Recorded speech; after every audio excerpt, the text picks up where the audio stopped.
Hello and welcome back to the United Devils YouTube channel. Today I'm going to be looking at, maybe slightly delayed, looking at Liverpool being crowned champions of the Premier League after Chelsea's win against Manchester City. Um, Obviously, it was throughout the season. Uh, it started to become more and more inevitable that Liverpool were going to win. Obviously, they were so close last year, missing out by a point, and then they didn't really actually invest in the team a lot over the summer. So you were thinking, well, are they gonna progress as a team then, or are they going to struggle? Um, Obviously, they had shown sometimes they were unable to break teams down when the front three uh, weren't at their best. Obviously, we saw against Everton and United themselves when they struggled, where they couldn't get wins away from home, and nil-nil draws that probably cost them the title at the end of the day. Um, and then they start the season, they started really well. Obviously, having they won. How many games in a row it was, I couldn't say. They played really well. They got the point at Old Trafford, which was disappointing from our point of view because obviously we'd fought so hard for the win, and without the likes of Martial and Pogba for most of the game, it was obviously um, disappointing to see that late equaliser.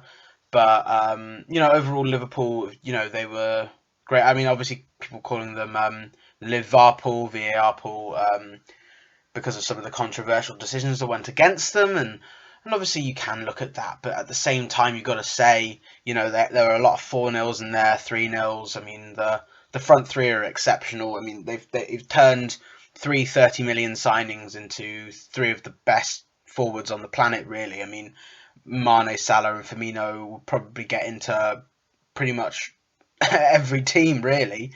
Um, it's scary how well they've done. Obviously, Van Dijk and Alexander-Arnold and Robertson, they're fantastic attacking fullbacks, and Van Dijk's obviously a monster. Henderson's turned into probably the PFA Player of the Year.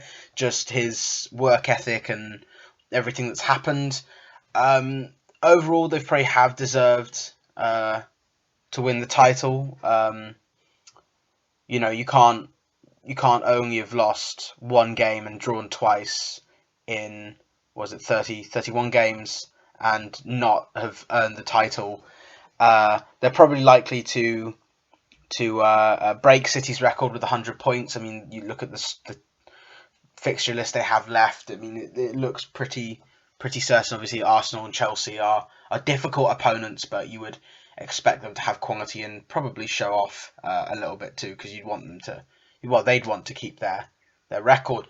What it looks like from a United perspective, obviously, that famous saying from Sir Alex is, we've knocked them off their perch, when they had that dominance before the Premier League. Obviously, had they have 19 titles now to our 20. Uh, People look at that and the titles they won. I saw some on ESPN and Sport Bible saying, well, they've got 43 to 42 of United's, and factoring in Club World Cups and Super Cups, we're not factoring Community Shields and all those. So that was an odd way to show that data. But I think if you look at all of the competitions, it is Man United ahead, 65 to 64.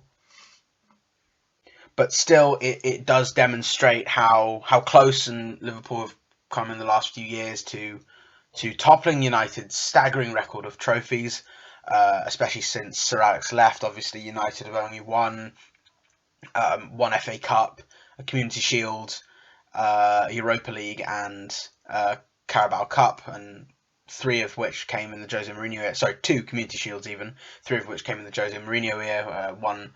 One Community Shield under David Moyes and an FA Cup under Van Gaal. But obviously, United are looking for that FA Cup and the Europa League. Obviously, in the semi-final of the FA Cup, and looking set to be in the semi-final of the Europa League too after that 5-0 win against LASK. Or maybe it's the quarterfinal. Well, sorry, the quarterfinals of the Europa League even.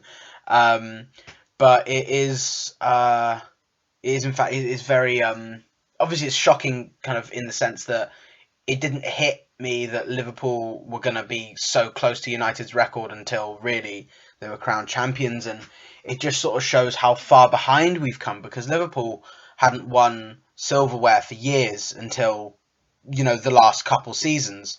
Obviously, they've been in the Europa League final and the Carling Cup, Carabao Cup final a couple times, lost. It is obviously, a wake up call, I think, for United. I think they know that they need to start winning soon. They need to be competing because they're nowhere near Liverpool at the moment. Obviously, the table demonstrates that very clearly. The squad depth, I think Liverpool have some great players in the midfield. Their defence is a little weaker when it comes to squad depth. Obviously, Klein's set to leave. They have no replacement right back, really.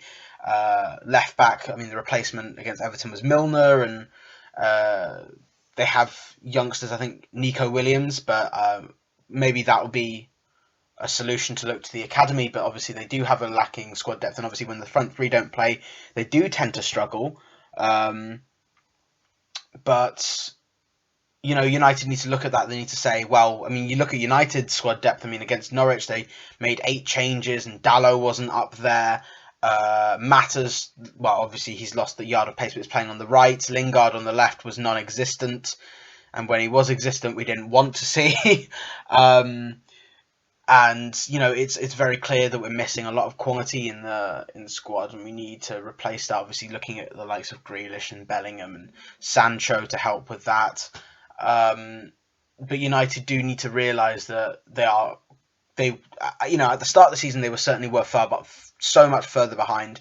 I think the signing of Fernandes has helped, but has not got them to the same level. And I think a few smart signings. I think Sancho has to be a priority. I think we just need that natural right winger for the first time in years. So we need that sorted. But it's really just a wake up call to make sure United try and fight and drive themselves back to the top of English football, because honestly, I mean, I remember Ryan Giggs saying, United will never go through that 30-year slump Liverpool did, and it's already been 7 seasons since Sir Alex left, and we can't leave it for another 23 years. We can't leave it for another 3 years, I don't think.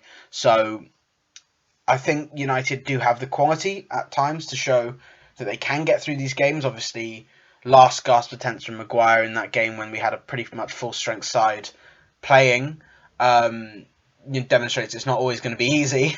But I think overall we just need those few more signings and squad depth. I think the mentality's there from the team.